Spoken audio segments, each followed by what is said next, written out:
माशाअल्लाह ला हौला वला कुव्वता इल्ला बिल्लाहिल अलिय्यिल अज़ीम। अऊज़ु बिल्लाहि मिनश शैतानिर रजीम। बिस्मिल्लाहिर रहमानिर रहीम। आज मैं आपको एक ऐसा वजीफ़ा बताने जा रहा हूँ कि जिस घर पर भी शक हो कि वो जादू कर रहे हैं, आपको ये ऐसा एक अमल बता रहा हूँ कि वही जादू जो आप पर वो कर रहा है, वही जादू उस पर दोबारा उसी पर पलटेगा, आप पर नहीं होगा, उस पर दुश्मन पर पलटेगा।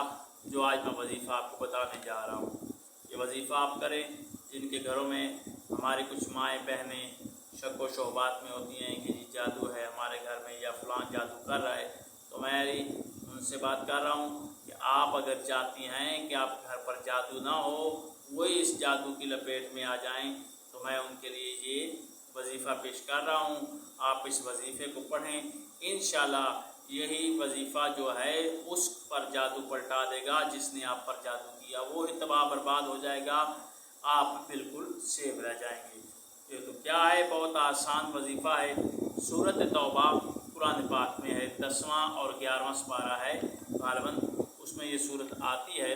तो उसमें सूरत तौबा की आखिरी 2 आयात हैं। सूरत तौबा की आखिरी 2 आयात हैं, वो 7 मरतबा आपने पढ़नी है। 7 मरतबा पढ़कर आपने आसमान की तरफ फूंक मार देनी है। इंशाल्लाह वो जादू जो आप पर कर रहा है या किया था, वही जादू उस पर वापस पलट जाएगा, आपके घर पर असर नहीं होगा। ये बहुत ही आसान वजीफ़ा है।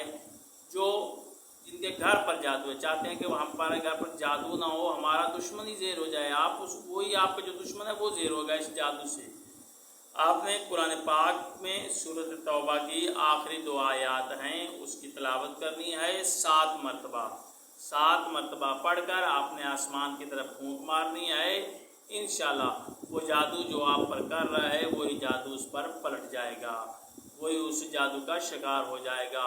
या आप वजीफ़ा करें, इंशाल्लाह अल्लाह ताला आपको कामयाबी अता फरमाएगा। अल्लाह आपका और हमारा हामी नासिर हो। खुदा हाफ़िज़।